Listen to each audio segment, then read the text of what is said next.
And welcome to week 7 of the Chicago Clubhouse Podcast.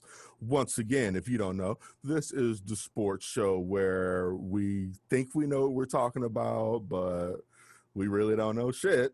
Again, my name is Emilio Bucks, and joining me this week, once again, the lady, Miss Kristen Petit. Hello. And rounding out the trio, we have Southside's own Mr. Back to the Future himself, the notorious TNic. What's up? Well, what's up is that the Bears are 5-1. That is what's up. All right. So, hey, I'm happy. I understand, there's some issues and whatnot, but hey, man, I've learned to live in the moment. And right now, the moment is 5-1. And I'm not worried about next week or the week after, or definitely not thinking too far ahead to January. 5-1. Kristen, I know you with me on this. Where you at on this? Well, I mean, I've been happy since the beginning. Like I said, it's hard to win the National Football League. So a win is a win. Yeah, you win it ugly, but like Nick Foles said, I'd rather win ugly than lose pretty. Losing 42-45 is way worse than winning 20-16. So I'm happy with it. And the great thing is that there is room for improvement. And, I don't really know if they'll make the improvement, but as long as they keep winning, I don't care. Just win. Doesn't matter. Then that's all that matters, winning. So I'm happy. And I'm not happy. TNic doesn't look happy. I'm not I mean, I won't say that I'm not happy. I mean, 5-1 is dope. That's good. But I mean, there's so many deficiencies in the Bears offense. The defense is balling out. They are balling out. You look, Roquan is making the tackles now. He's spying in the backfield, chasing down the running back, making tackles. I get on the secondary all the time. I get on. Yes, you do. But you know what? They showed up in that Panthers game. They showed up and they showed out. Kyle Fuller showing people his shoulder lean. Keith Kirkwood, the wide receiver from the Panthers, oh my God, he got knocked the fuck out. So I mean, they balling. So what is like? So speaking of, he pulled another one, Chris. He pulled the Chris Tucker reference. I love it. Live in the past. And it's bizarre because now TNic, I'm hearing you give props to Kyle Fuller. So I don't know. Yeah, I don't know. I don't know what year this is or what. Now. It's not Back to the Future too. It won't be too often because, like in the past, he's done something to just fuck everything up. But then he'll make a good play. Then he'll make a rebound. I mean, that's football. That's what they all do. They all mess up. They'll make I understand they all mess up. Foles makes a terrible interception. And then after that, then he throws a nice pass. So you're gonna mess up, and then you're gonna, as long as you make it up, as long as you learn from that mistake. And that's what you are as a Chicago Bear, is messing up and hopefully making up for it. Right. And that's why you just have to be happy with it. We had this pie in the sky dream of these 30 plus points put up by this offense because we've been told that for years, and it ain't happening. I don't care who your quarterback is. I don't care who y'all, because this offensive line, like we've been talking about forever. So we had that pie in the sky, and it's just time to realize that we're going to win ugly, but we're going to win, and that's all that matters. Winning ugly is better than losing pretty. I mean, because you're not going to get that much from the offense. They're going to have some good games. The offense is going to have a few good games, and we're going to think, yeah, now they got it. And then they're going to play someone and be like, damn. They're going to at least a few good quarters, right. Maybe. You know what I mean? I mean, but that, they're going to score a lot. One of these games, a couple of these games this year, they're going to do well. And we're like, yes, finally, I see it. But then they're going to have another game where they're not. And we're like, oof, they don't have it. Oh, my God, they suck, blah, blah, blah, blah. But as long as they're winning, that's all that matters. It's cool for now. It's cool for now. And that's all we're talking about, TNic. No, we got to look at the next 3 games though. We gotta be realistic. But I'm a Bear fan. I don't want to be realistic. I'm a Bear. Look, you know what, Emilio? I gotta say, line. I have to say, Emilio, this attitude is way different than what it used to be. What happened to you? Well, that's a different podcast, actually. Maybe 2021, the life and times of E-Bucks or something. I remember, you're right. I remember when you wrote that Miles was just happy they won. I wish I could be like that. And I said, I am Miles. Miles is me. And you were like, oh, no, I mean, it's all right, blah, blah, blah. But look, you have found the light. Welcome. We so that's welcome you into our world. Thinking like, and I'm not calling you a child or anything, but just having enough to being able to have a watch yours. Just being able to put your mind there sometimes and just, hey man, enjoy the moment. And that's all they're about, is enjoying the moment. I mean, I'm an adult. I'm 43. I can't live like that. Right, yeah. But I mean, the world is craptacular. Yeah, 3 hours, enjoy the moment. Hey, and for Bears Monday and doing this show. And look at TNic. Look at TNic. Because we're going to be mad in a few weeks. So, but y'all sound like some damn the what are those speakers called? Motivational speaker? Yeah. Well, you called me Les Brown earlier today. Welcome to you our you left world. that left. TNic, come to our world, TNic. No. All right. So I gotta be realistic. I gotta be. So how about the rest of the other fans who are the people who are fans of the other 5-1 teams or the 6-0 teams, who the other division leaders or conference leaders, I should say. How do the Bears kind of stack up against them? Your Seattles and your I can't even not laugh thinking about how they compare. Even my optimism starts to. Yeah.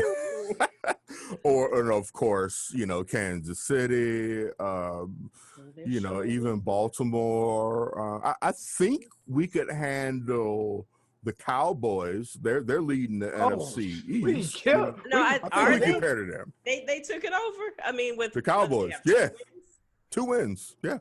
We can kill them. So it behooves the Bears to not finish first so that they can possibly face the NFC East winner. Now that sounds like a reasonable expectation. That's a real possibility. Equal results. Lower expectations. You hear that? I need to get in football. Kristen. Yes. Say it one more time. Lower expectations, equal results in football. And in life. Oh my God. I may edit that out. Get your ass out of here, man. I'm not going to say in life. That's the realest shit. That's the realest shit I ever wrote. Which one? I mean, I didn't even write that. I mean, I do. Sometimes you do keep them a little lower in life, but I'm just talking about football. Oh yeah, well, see, and that's the thing with football. For me, I could go either way because it's not real. It's not my real life. Yeah. I'm just like the lower expectations. If they can get to the point, I know we're getting way ahead of ourselves, but if they can get to the point where maybe that's who they face first, is whoever comes out the NFC East, the worst. Oof, terrible. It's a shame that they're even in the league. All of them. I know that whole conference. Division. It's ridiculous. Like some other teams in the West and probably South are not even going to be able to get into the playoffs because they took one of the spots. I mean, even the Bears could not make it because we could end up winning 9 games, and Dallas will go to the playoffs instead. Yeah, because they won the fucking division. I mean, it is the Bears, so. Yeah, I mean, it's bound to happen. Bum ass team. Did you see them the other day? Oh my God, Dallas. Yeah, and now they have Andy Dalton. I remember someone wrote something in a clubhouse, something. Hey, did you see Andy Dalton come Yeah, in and throw that those was me. That touchdowns? was me. He I came know in guns exactly who it blazing. was. He That was came the in joke. guns blazing. That was the joke. Right, I know who it was. He's here. I He's was here. just when I saw it, I was like, wait till next week. Just be quiet and wait till next week. Well, I guess you were right. 'Cause, man, he stunk it Now up. they have a chance. They didn't have a chance to game plan when you come in like that. But like, so So I like don't. Nick Foles against Yeah, the right. Falcons. When he then they had the It was the Colts the Colts next week. next. Yeah. So Got like, shut I down. don't know if they stack up well against Seattle. You Aaron Rodgers, don't Green know Bay if always has they. a bad defense. Then who? Let's see, Tampa. It depends on. Now Tampa will have their weapons. They looked a lot better last time. So, so I don't. They stack up with the defense. They stack up well. It's. I mean, offense. if we can score 21 to 24 points, we can beat anybody. You know what I'm saying? Like that defense can hold, I feel, and let me just say, I'm gonna take this time. I gotta take a little time. I've been kind of bad mouthing the defense, and I haven't been believing in them. And what I have seen in the past couple of weeks is I don't know shit. So I'm figuring out like, oh, they're giving up the big plays, the sexy down the field plays. But who cares? Because when they get to that red zone, they're the best in the league. You know what I mean? They're either gonna shut you down or they give you three. You know what I mean? So that's all you can ask for. You know what I mean? They give us a chance every week. They give us our only chance every week. And so hats off to Khalil Mack and the Chicago Bears defense. I am humbled. And speaking of not knowing shit, we have a special guest, another special guest. They're all special, taking the time to come here. Who is going to give a little bit more expertise. This guy actually does know some shit. So just hold on and we'll get him in here into the clubhouse. And joining us this week on the Chicago Clubhouse, we have a very special guest.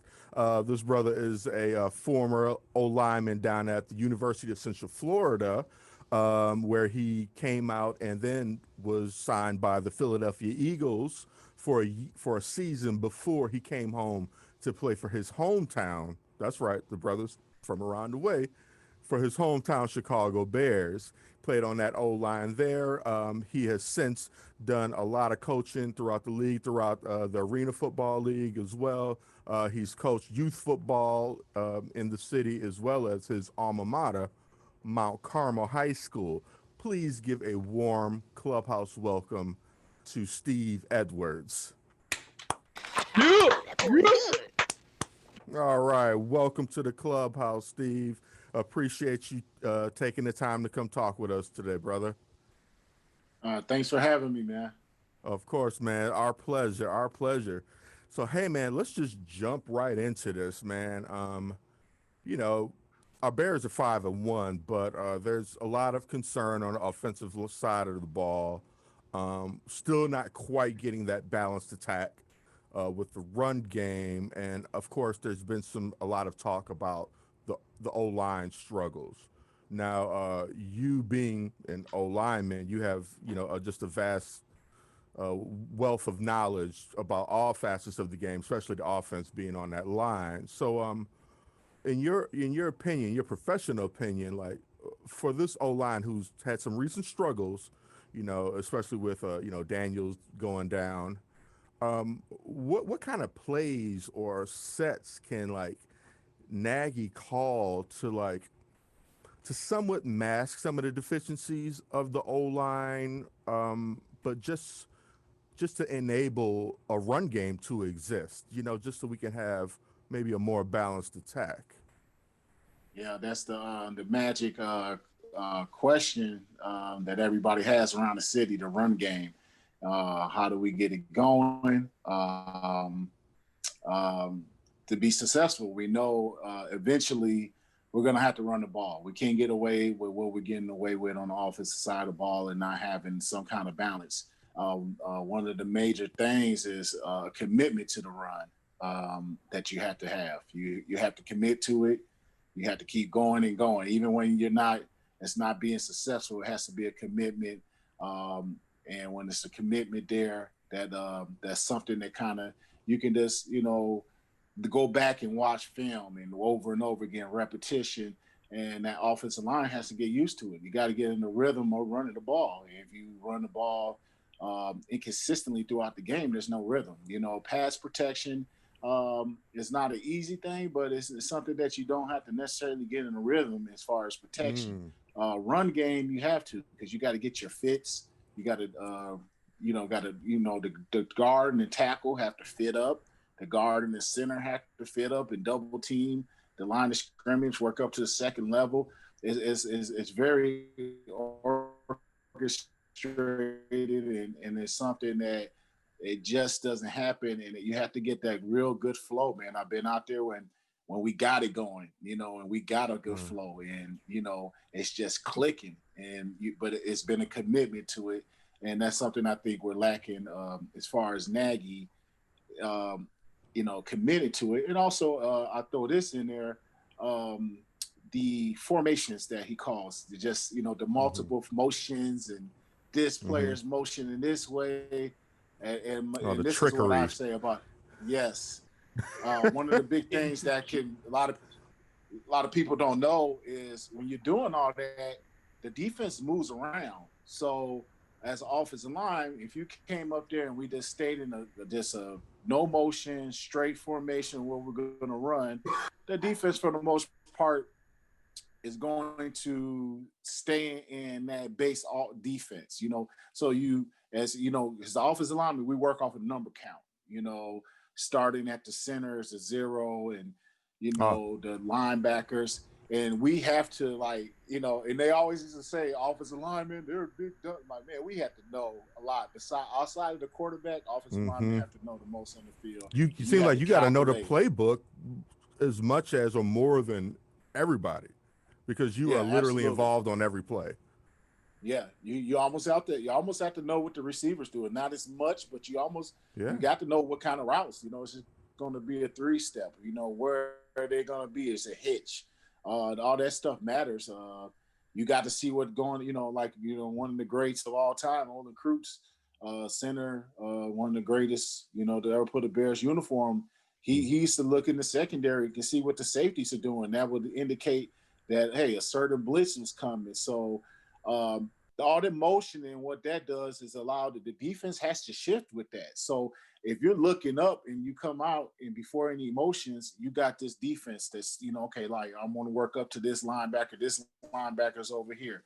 Oh, the tight end shifts, the running back shifts, or the receiver shifts. These guys are moving around. Now you're going to look and figure out the new puzzle. And when you're playing a step slow, and you got to compute all this, you can't fire off the ball. Part of the running game is firing off the ball and getting movement. And if you're a little half step slow because you're trying to compute stuff because all the motion, that can definitely affect the run game. Wow, man, that is crazy. Like, I never knew that. Like, the motion is supposed to throw the defense off, but the defense moving around can throw the offense off.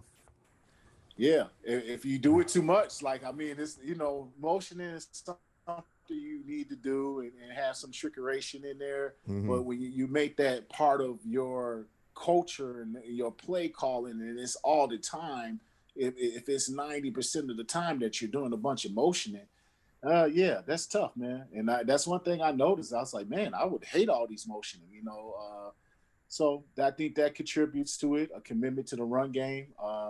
Obviously, there needs to be some upgrade along the offensive line as well. I think there's going to have to be some upgrade. You obviously, I think you're good at center. Obviously, Daniels was playing probably the best ball on the offensive line, which is unfortunately lost him. You got to upgrade on the tackle positions. You got to find a guard. So that's, right now we could talk about that's in the off season, but right now to fix it while we're in the season, we're 5-1. I think those are some of the things I'm gonna have to do.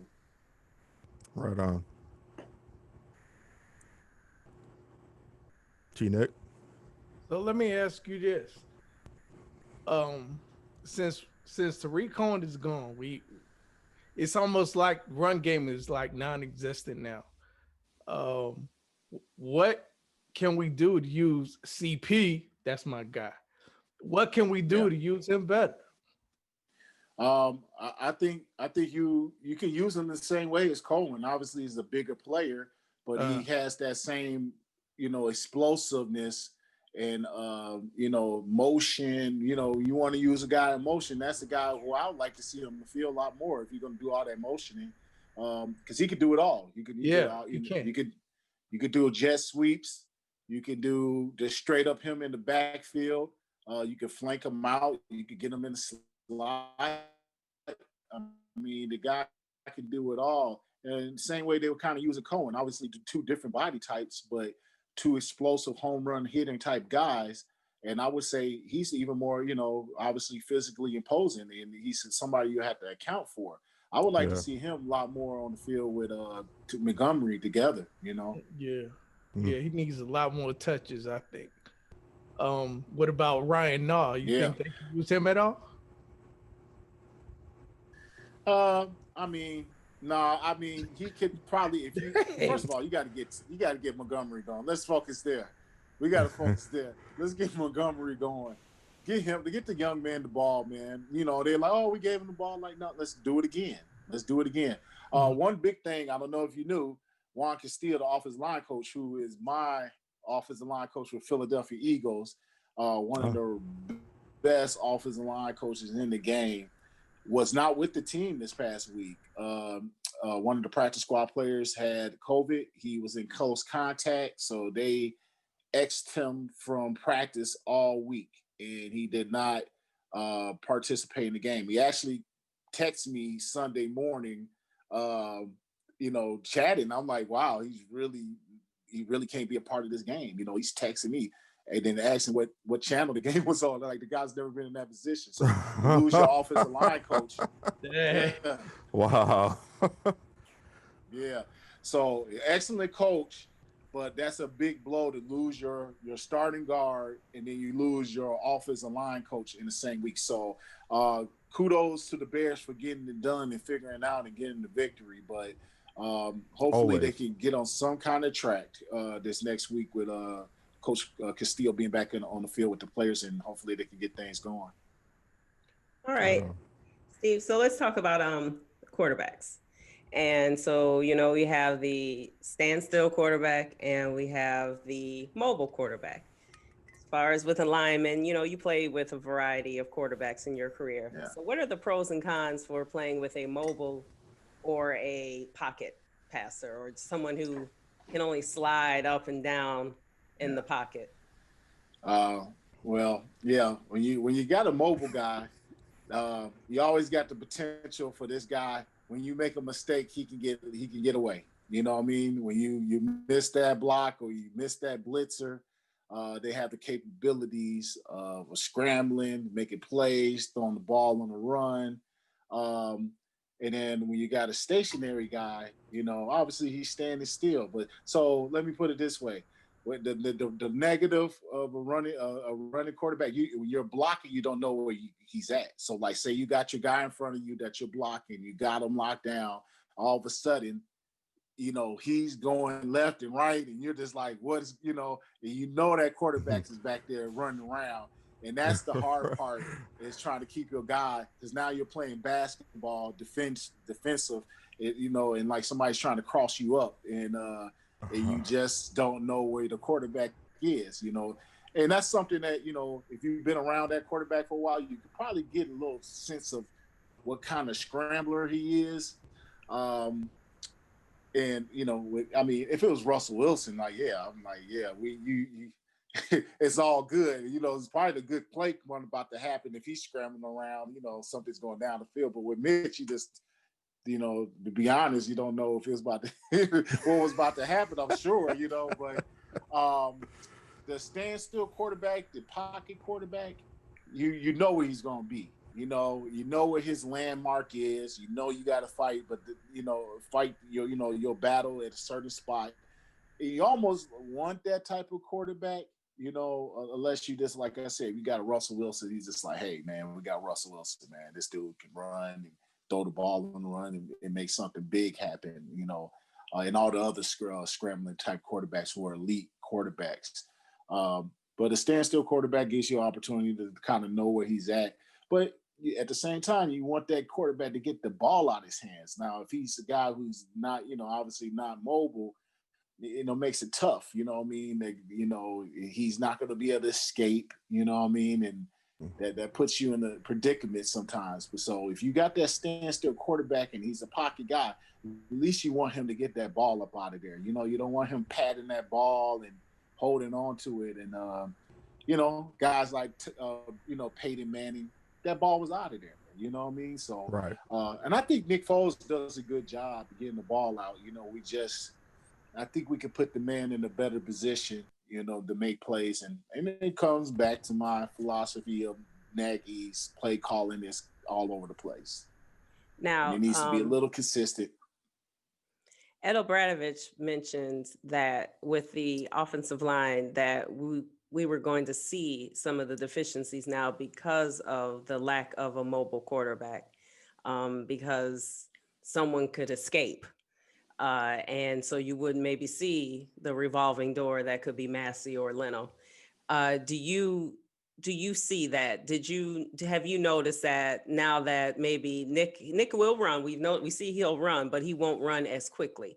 Do you agree with that you can start to see some of the deficiencies on the offensive line once they do have to guard a little bit more than what they were before?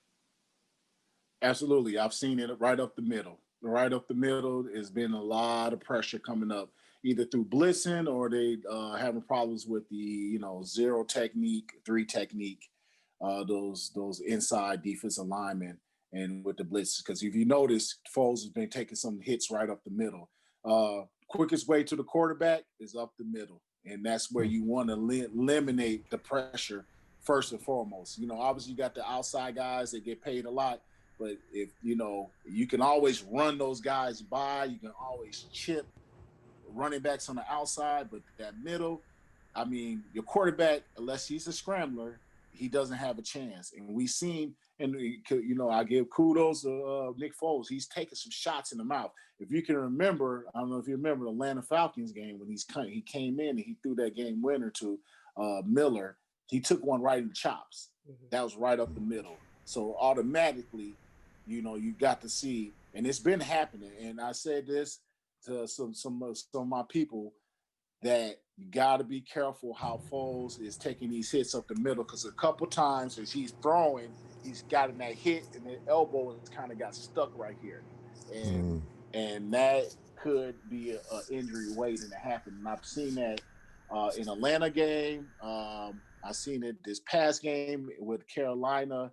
And it was a previous game, I want to say Tampa, that I seen him take a couple of those hits where his arm gets kind of pinned in. And, so that's something they're having Mitch. One thing Mitch could have, he would get out of there. He would be able to spin out and get out to the perimeter. Now, would he make a play?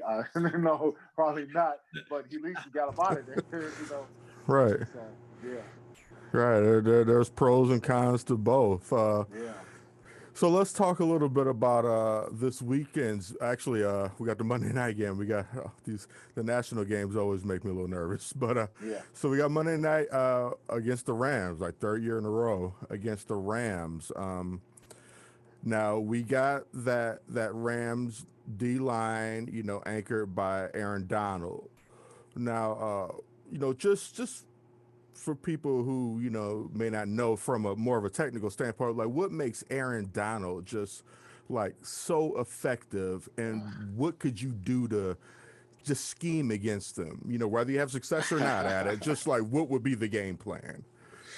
Oh man. First of all, that's a bad dude, man. That is a monster. I look at when I'm watching him, playing guard, I'll be like, how would I handle this guy? Like, what is the, obviously I'm watching TV copy. I would be having nightmares all week just preparing. Like, what's my game? He's so explosive. He does things that other defensive linemen I've never seen them do. He has this hop, skip, jump where it's just ridiculous some of the stuff he's doing. How you handle that is obviously you're going to slide to him. You're going to slide your protection towards him, where you can get your guard and you can get your center involved, in doubling him. And now that's all fine and dandy, but if you got a good defensive coordinator, they're going to scheme against you sliding. They're used to seeing people slide to him. So one thing I would say this, obviously different offensive line coaches from when they played them in 2018, and you remember they gave them the business in 2018. If you can remember those 2 years ago, they really shut down Aaron Donald, and they had a really good scheme against him. Now, different offensive line coach, like I said, but same offensive coordinator. So I'm sure they can look back at some of those things that they did, but you got a backup in there. You don't have Daniel. So now you got a backup who's coming into his only second start of the season, and he's got the baddest man in the NFL on the defensive side coming at him. All you can do is try to scheme it up, slide his way. Run the ball. Run the hold ball, him. Screen. Yeah. Hold it. Hold him. You're going to be holding. You're going to be holding. You're going to be some holding. Speaking of holding, now it has been said that there's a holding on like pretty much every play. Yeah. So like, how accurate would you say that is? That's pretty. Yeah, you're going to hold. It's just about what kind of hold it is. It's impossible now as an offensive line not to. So you got to be in the breastplate, with your hands inside. You don't want them outside. But it is going. I mean, there's hands all over the place, man. You're grabbing, you're pulling, and you try to. And I was sneaky with it. I'll try to pull somebody's back of their waistband and pull it down if I'm trying to reach block them, And I was really slick with it, so I got away with a lot of holdings. But hands to the face. I was slick with that. Get it in the face, get it down real quick. It's tough on officials, man, but you can't call it all. It just can't be absolutely blatant, and it can't affect the play where there's a guy getting ready to make a play. You just snatch him up. But the holdings that are happening to Khalil Mack are just ridiculous. I'm just like, man, this guy doesn't get any respect. It's crazy, man. This dude is getting one time I thought his shoulder pads. Dude was pulling his shoulder pads over his head. I'm like, ridiculous, but it happens, and as offensive linemen, we love it. We love it. We love it. What is it, man? Boy. What is it? Like, why isn't Khalil getting any respect? Like, people have said that to me, like, well, he gets held on every play. I'm like, yeah, I feel you, but doesn't everybody like why would it be, so blatant against him? Like why is he just not getting those calls? He seems like, he's not like a barker like at refs, or I mean, at least from what I could tell anyways, you know what I mean? Like, maybe they just expect him to work through it. He's such a monster that he's just, just give him, hey man, he's supposed to rip through all that. Like, no, man, like, maybe they're trying to help the offensive line out. Like, man, they know this dude is a monster. Like, they know offensive line, the only chance is to hold this guy, or this guy's be in the backfield every time. But, as a fan of the Bears, you want to see it go our way, man. You want to, make them correct. Let a dominant player be a dominant player, man. That's what I'm sure saying. This dude probably have at least 5 more sacks, to his total right now. If those, not saying that he'll get those, sacks back, but, you start putting a little pressure on those offensive linemen to cut the holding out, and they're going to try to fix their technique. And then that's when he gets his, that's when he gets his money, Right. So we hope that, those calls start going our way a little bit more as the season gets going.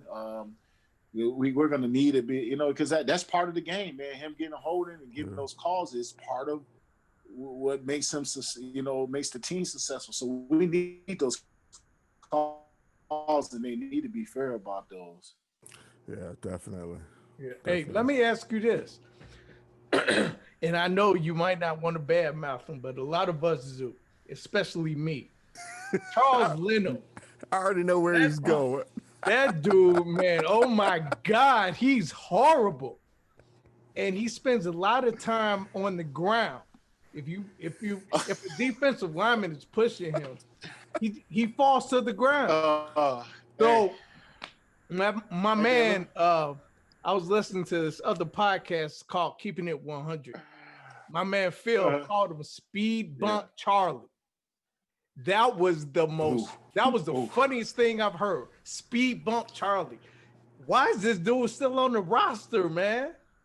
That's a lot. That's a lot. You hit a home run with that. You guys are on point. I'm telling you right now. Listen to you guys, you guys are kudos to y'all. Y'all on point with y'all questions and y'all facts. Yeah, Charles Leno is not good, man. First of all, I'm so happy that he's on the ground a lot. Say that. You just said, TNic, you just said what I said to people I said, why is this guy on the ground? As an offensive lineman, you're not supposed to be unless you're cutting somebody, you're supposed to be upright, man. This dude is on the ground. I was like, why is he flailing all over the place? He's not very good, man. No, man, he's not. First of all, let me tell you something. He wears sleeves. In Chicago Bear football history and culture, offensive linemen and defensive linemen are not supposed to wear sleeves. That's just part of that's the tradition. Like, I remember I got there, it was freezing. And it was like, nah, man, we ain't wearing no sleeves. Offensive linemen, D linemen don't wear sleeves. That's going back to 85. Okay. He's the first offensive lineman. I don't know about defensive linemen, but I know for real, offensive linemen don't wear sleeves. Wow, that's interesting. He's the first offensive lineman I've seen with sleeves. So if he take that shit off, will it make him play better? No, it just goes to his character where he's soft, man. He's soft. Dude got thermals on. Like, he played well enough to get that extension, and then it's been downhill since the extension. Yeah, they saw some potential. Yeah, yep. What potential? They saw some potential in him. I don't know. Well, when he got it, it was a different offensive play caller. The scheme was different, so it didn't require what you just mentioned about the moving around and all that kind of stuff. Maybe it just didn't require, or maybe they played bad defensive that year that he got the extension.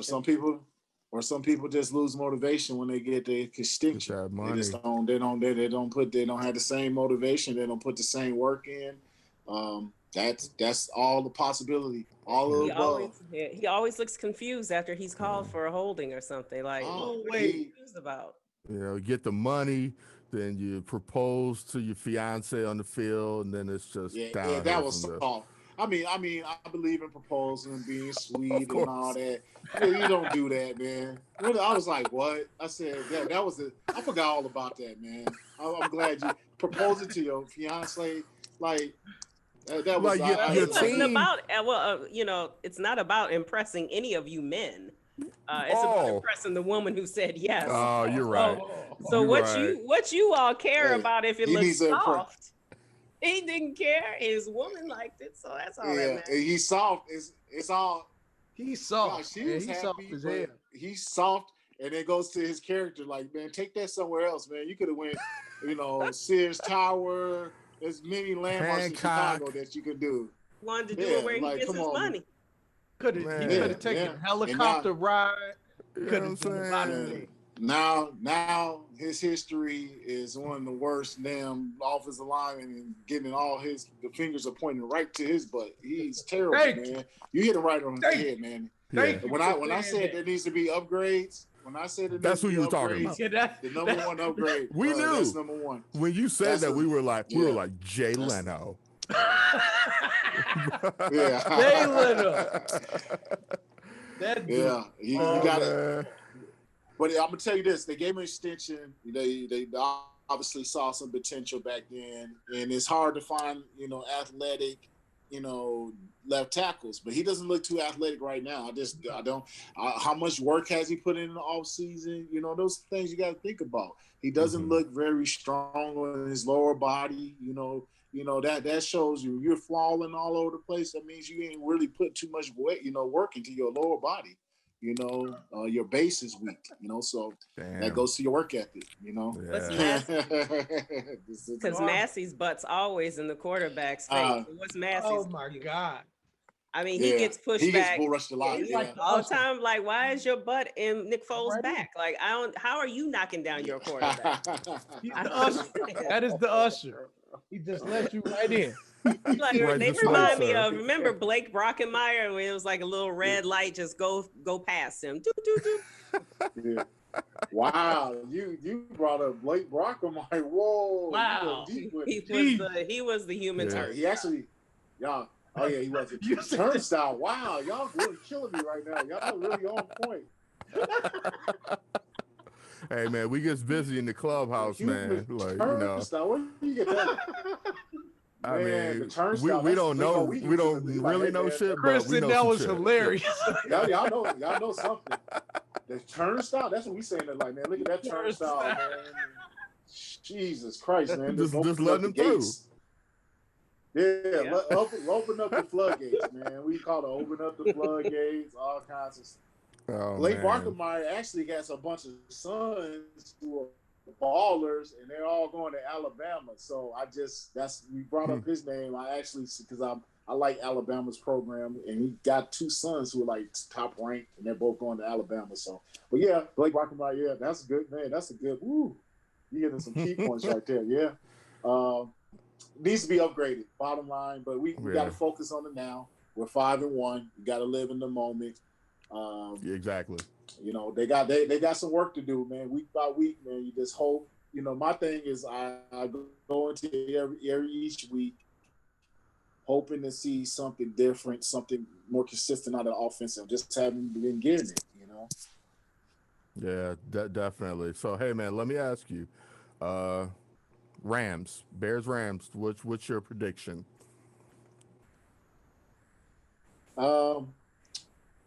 My prediction, first of all, I'm just going to tell you my keys. You got to get off to a fast start, man. We got to get a lead. We got to get a lead quick. I don't know how we're going to get those points. We need to get them. We need to get and then let that defense play some ball and get the Foles. I mean, not Foles, but they remind me of the same damn player. Foles and golf remind me. They kind of remind me. They're similar in a sense. You got to get to him. You got to. He's a pocket guy. Get him off his mark. But we got to put the points up. The only way, the simple philosophy on us is to put some points up early and let the defense play their game. And my prediction, I'm going to go Bears. I'm going to go Bears 21, the 17. 21-17. Sounds reasonable. Sounds like a Bears game. Yep. Yeah. And I saw the Rams last week. Yeah. So somebody predicted it. They were like, "Is Monday night ready for this 16-9 game they're getting ready to next week?" Hey, better be. It's coming. Yeah. That's what you got. Yeah, they're going to be motivated. Yeah, I'm always scared when the team loses and we win, and they're going to be motivated. They're a good team. They're a better team from last year. We'll just have to see, man. This is our biggest test of the year. Everybody's like Tampa was our biggest game of the year. This is truly our biggest test, the best team that we've faced all year so far. Yeah, we have a pretty tough stretch over the next few weeks between Rams, Saints. Yeah. So so we're about to see what the defense is really made of. Yeah. Oh man, those Titans. Yeah. And they can run, and that Bears defense. Oh man, run. Derrick Henry gonna throw somebody. He gonna throw somebody, man. That's the game. Out of all the games, that's the one game I'm really worried about. That Titans. I'm just worried that's the one I'm worried about us getting one of those blowout, like one of those just straight up 40 demoralizing. Demoralizing losses, and until hopefully we see something different, out of this team in the next couple of weeks to change that. But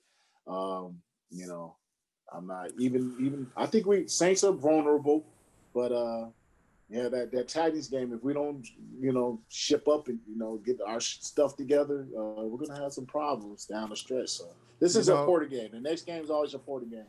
Yeah, because I've noticed, a couple of teams have had some success running against the Bears, but usually like in the first half. And whatever happens, they're able to usually make some halftime adjustments to kind of, hold that running game at bay a little bit. Now we haven't faced anybody like Henry, so I'm just hoping we could just weather that storm that he's going to bring in that first half, because he's going to bring it, and that we can just hold on and we could get to that. What you say, Steve? 20? Hopefully we can get to 20. And Vrabel, I think I'm saying his name. He's not going to stop running like the other teams. Because that even shocked. It was in that Falcons game. I don't know if it was Johnson or Gibson. One of them. It shocked them that they stopped running so much because the run was successful.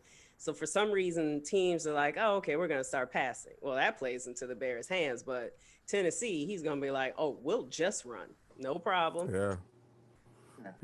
So, we're not. He's not going to play into the Bears' strength. He's going to play to their strength. It was run the game and play action. Not, like I said, that's a bad matchup, man, waiting to happen. But obviously, we're missing. Bilal Nichols is in there, but he's in there for, I forget who opted out. Eddie Goldman. Eddie Goldman, that hurts. Eddie Goldman is a huge loss. Hugely missing him. Bilal Nichols is doing a lot better, but that was our run stopping, nose, so that definitely hurt. Yeah, definitely. But hey, man, no matter what, hey, bear down, you know what I'm saying? So, man, Steve, thank you, my brother. Thank you so much for taking the time to come talk to us today, man. Like, very informative, man. You just gave some nuggets, like, because, again, we don't know shit. So, we ask guys who know some shit. Hey, I'm very impressed with y'all knowledge, man. I was laughing because y'all just dropping these bombs on me.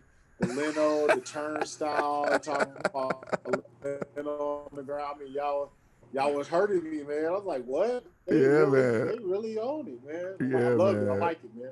Hey, man, we appreciate that compliment, man. And again, thank you on behalf of everybody at the clubhouse, man. And you'll be back later in the season to talk with us again, right? Yes. And so hopefully we'll be talking about some real possible playoff time. Some maybe a little nice. January that would be football. Really nice. That would be. But all right, man, I'm gonna let you go, Steve, man. Appreciate you again, brother. All right, man. You have a good night. All right. Okay, man. All right, man. Peace. I just thought of something.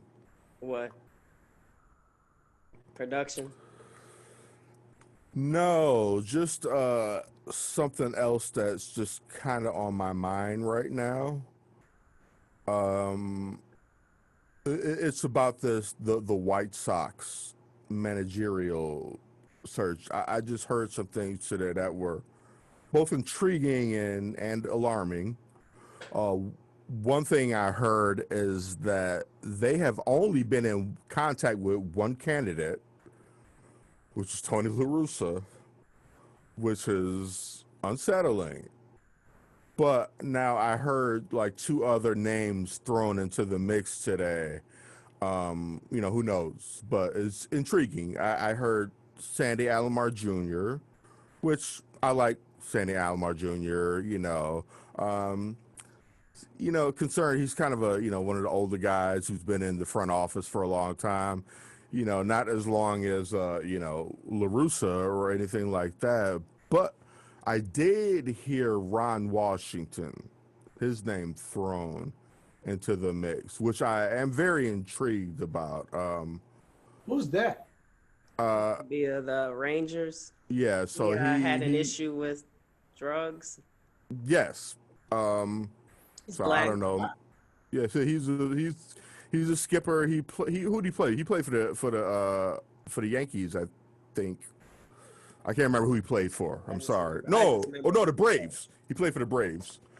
Kind of cost him a playoff game. But anyways, you know, he did really good things with that Texas Rangers team. And, you know, I'm all about giving the underdog the second, third chance. Well, he's with they won't be able to talk to him right now because, well, no, yeah, they can. Well, Yeah, they can. He just finished with the Braves in the playoffs. Yeah. So you can, you know, as long as a team is done, you can get permission from the team to talk to a person, but no team is allowed to announce a managerial hire during the World Series. So now that the World Series has began, we're not going to get, you know, a decision on the new manager for the White Sox until the World Series over. That's MLB rules. So we might get some inside information November 4th from Ron Kittle. Okay, yeah, we have Kitty coming onto the show, and that's going to be interesting. So, well, and then they have to wait to talk. I don't know if they had to wait to talk to AJ Hinch because of the suspension, but you know he was a candidate, and they haven't been able to talk to him yet. And then I like AJ Hinch. Who? Alex Cora, who you wanted. They're talking about him going back to Boston. He's going back. I kind of thought that. I mean, they're Boston. They don't. They have no like moral. You know, the one thing with how you're saying like no morals and old, but then you want the Sox to get him. Is that the same? He's coming here as a cheater too, right? Who? Alex Cora. He's like talking about having no morals. Oh yeah, oh yeah. All right, well, shit. Yeah, call me out like that. I'm just saying, hey, you know, with the Sox being young and fun and all that, they could probably use a little bit of the balance of an older, more not structured, but allowing the kids to be kids. You know, a coach that's going to come in and make sure that they're structured, they're you know, they got their heads on straight, but you're going to have fun. You can flip your bats. You can dance in the dugout. You know, so Sandy Alomar and people, you know, someone like Ron Washington, they may be good for that. Because they are going to allow the kids to be kids, but there's going to be structure and there's going to be respect for the game while having fun. While cheating, though. Well, hey, look. You ain't cheat. You ain't trying if you. Thank you. If you ain't cheating. Bam, you ain't cheating, you ain't trying. Hawk Harrelson says that all the time, and I teach my son that. And, you know, you have the will to win, too. That's another heroism. Hey, there you go. So okay. What do you call it when someone is cheating on their wife? What are they trying to do? Maybe they're trying to be happy. I don't know. I think I have to cut this part out too. Yeah.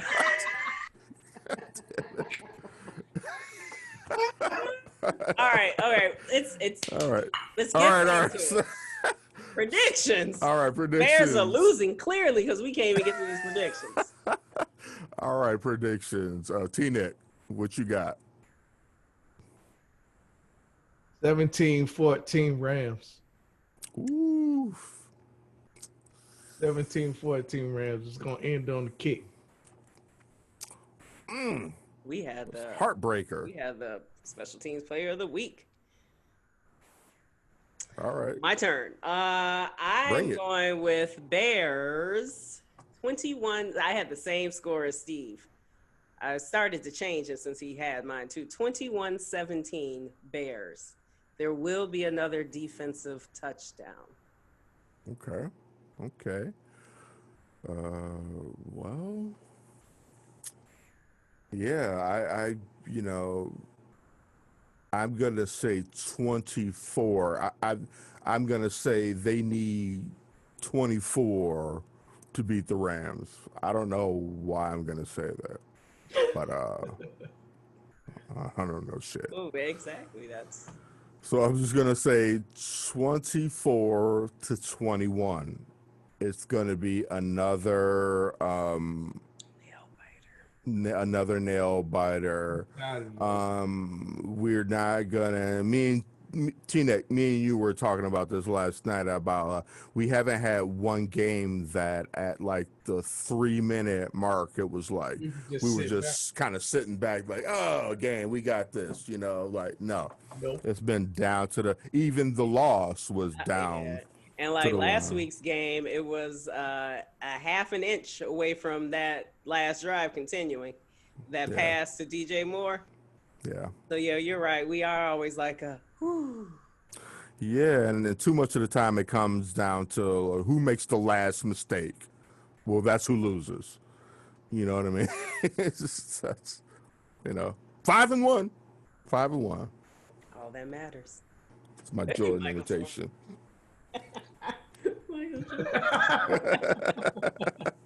Shout out to my man BK Brian Kutnowski. He posted that Jordan meme in the clubhouse, and yeah, man. So hey, 5-1. Let's take it to 6-1. I don't have 6 fingers from here, but anyways, all right. So this is true. I do have a third nipple, but that's another podcast. You don't want to see that. That's another podcast for another time. No. All right. So signing off, my name's Emilio Bucks. Signing off also for the Clubhouse, Kristen Petit, the notorious TNic. Peace and blessings. Enjoy the rest of your weekend. And as usual, bear down, motherfucker. Bear down.